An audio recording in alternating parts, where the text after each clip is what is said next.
The steep cliffs of Cape Barone block the prevailing winds, creating calm, clear waters along the beach. Shallows can be dangerous places for dolphins. Strandings are not uncommon, and here they can be easily cornered by predators. But the shallow water is a hunting ground for a small group of specialists. Here, they practice a fishing technique other dolphins find too risky.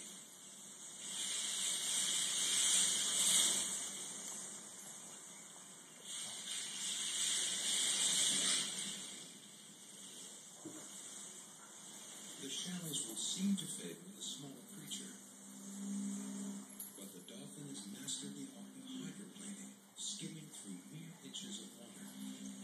Sometimes breathing air has its advantages.